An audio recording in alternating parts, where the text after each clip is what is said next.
Hello. In today's video, we will learn how to hide the Edit with Elementor button. Means to post and one post open.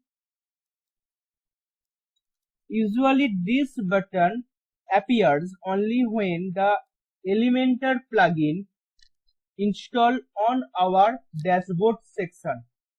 So how to hide it?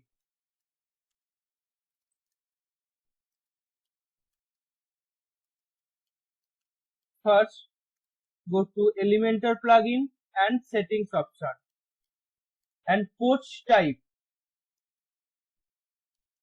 disable and set change. Okay, go to post, all posts, click one post, edit, and here we see the button edit with Elementor is hide or remove. This way you can hide or remove the edit with Elementor button. Thank you.